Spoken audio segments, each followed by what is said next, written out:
The galactic empire of Zorath was vast, spanning countless star systems, its rulers revered as gods among mortals. King Zor'ax, the current monarch, was a towering figure of strength and wisdom, his scales shimmering like molten gold under the twin suns of his homeworld. Yet, despite his power, there was one shadow that loomed over his reign. His daughter, Princess Lira. Lira was born frail, her body unable to withstand the harsh conditions of Zorathian life. Her scales were dull, her limbs thin, and her breath labored. The royal physicians had declared her unfit for the rigorous training that all Zorathian warriors underwent. She was a symbol of weakness in a culture that revered strength, and whispers of her fragility echoed through the halls of the palace. Desperate to save his daughter from a life of pity and scorn, King Zor'ax turned to the stars. He sought a solution, something or someone, that could give Lira the strength she lacked. His search led him to a distant, unremarkable planet on the edge of the galaxy, Earth. Humans were a curious species. Though physically weaker than most galactic races, they possessed an unparalleled resilience and adaptability. They thrived in environments that would kill others, their minds sharp and their spirits unyielding. It was this tenacity that caught the king's attention. He ordered his fleet to abduct a human, a young woman named Kira, and bring her to Zorath. Kira awoke in a chamber of gleaming metal and alien technology, her body aching from the stasis pod. She had been hiking in the mountains when a blinding light had engulfed her. Now she stood before a towering alien king, his golden scales reflecting the light of 1,000 stars. "You are a gift," King Zor'ax declared, his voice resonating like thunder. "A gift for my daughter. You will teach her your strength, your resilience. You will make her mighty." Kira's first instinct was to fight, to scream, to demand answers. But as she was led to the princess's chambers, she saw something in Lira's eyes that stopped her. A flicker of determination, a spark of defiance. The princess was frail, yes, but she was not broken. At first, their interactions were strained. Lira viewed Kira as a curiosity, a pet to be studied. Kira in turn saw Lira as a spoiled royal, unworthy of her sympathy. But as days turned into weeks, they began to understand each other.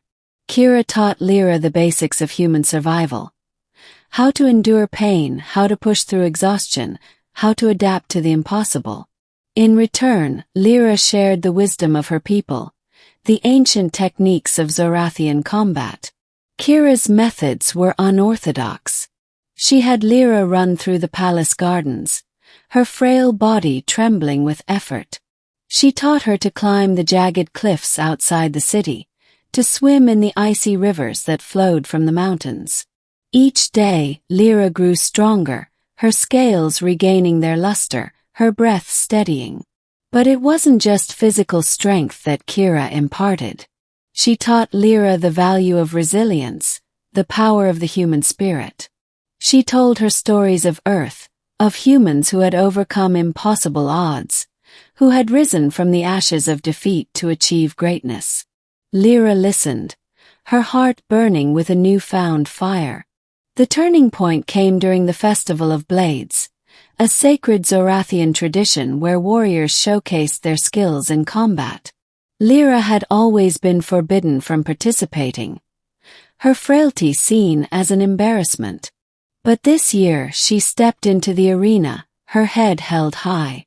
The crowd fell silent as Lira faced her opponent, a seasoned warrior twice her size. The match was brutal, the warrior's strikes relentless. But Lira held her ground, her movements fluid and precise. She fought not with the raw power of a Zorathian, but with the adaptability and cunning of a human.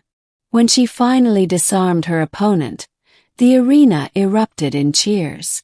King Zor'ax watched from his throne, tears glistening in his eyes. His daughter, once a symbol of weakness, had become a warrior. And it was all thanks to the human. Years passed, and Lira's legend grew. She became the mightiest warrior in the Empire. Her name whispered in awe across the galaxy. Yet, despite her strength, she never forgot the human who had given her everything. Kira, now an honored guest of the royal family, stood by Lira's side as she ascended the throne. The frail princess had become a queen, her reign marked by peace and prosperity. And though Kira longed for Earth, she knew she had found a new home among the stars. Epilogue. On a quiet evening, as the twin suns dipped below the horizon, Kira stood on the palace balcony, gazing at the stars. Lira joined her, her scales gleaming in the fading light. "Thank you," Lira said, her voice soft but steady. "For everything." Kira smiled. "You did the work.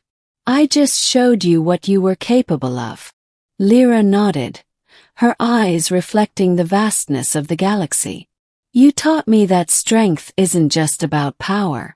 It's about resilience, about never giving up. And for that, I will always be grateful." As the stars twinkled above, the two stood in silence, a bond forged in adversity uniting them across the cosmos.